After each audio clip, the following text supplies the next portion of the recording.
students. Today is a lesson on 1984 that is focused on writing and specifically this idea of credibility in our writing.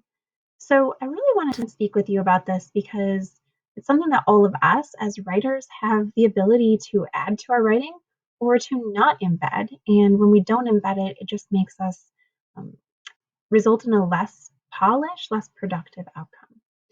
So one of the things about credibility is that it empowers your piece. It also demonstrates the power that you possess as an individual.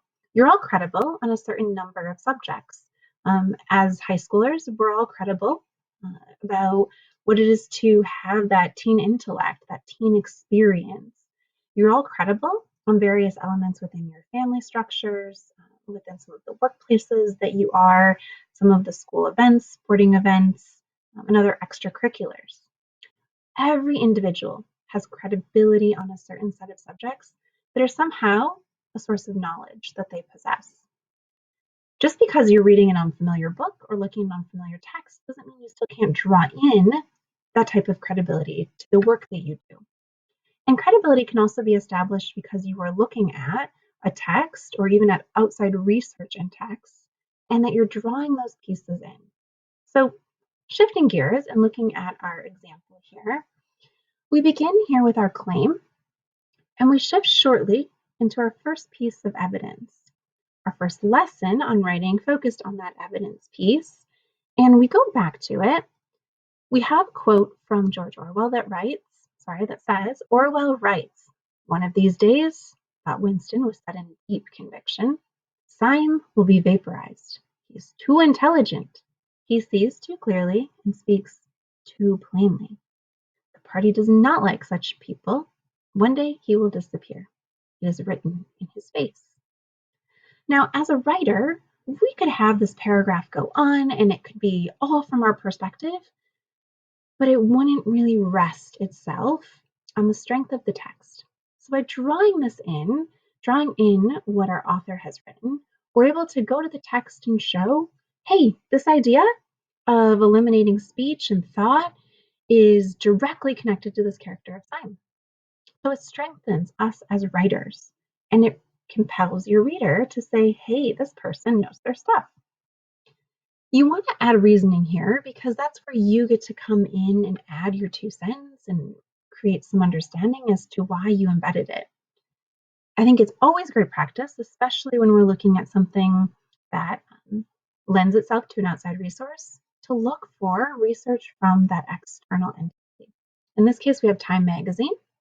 And it reads, Time Magazine's online article from 21 November 2019 reports, the seething mass of 15.35 million people straddling the confluence of the Yangtze and Jialing rivers boasted 2.58 million surveillance cameras in 2019.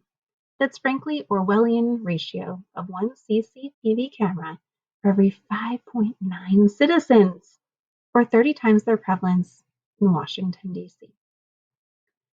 Using this Time Magazine content, we're going to a crap-tested source. We're looking at what someone else has reported. We're looking at facts that are drawing us to specific numbers. In fact, there are multiple numbers in this example. And this is really productive because it highlights you as a writer having that credibility to go to an external source, wrap it into, and make meaning out of it inside of your own writing. So going down here and highlighting sort of the broad strokes of credibility, it's achieved in this piece because we have 2 sources. One, the class set book, the other, a reputable crap-tested magazine. There's no I in this whole piece. That doesn't always indicate a lack of credibility, but it can put too much of the author in the piece. You can certainly assert your opinion and your argument in the way that you craft your sentences and sometimes in the stances that you hold, but avoiding I can be useful. The language is clear and specific.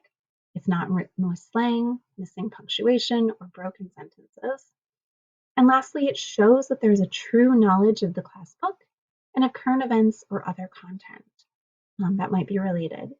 So drawing all of this together, I hope that it highlights for you how credibility is important to your piece and can be achieved through the use of evidence, can be achieved through the use of clear, direct language, and also can be achieved as you are creating reasoning and understanding of your book through the words that you write.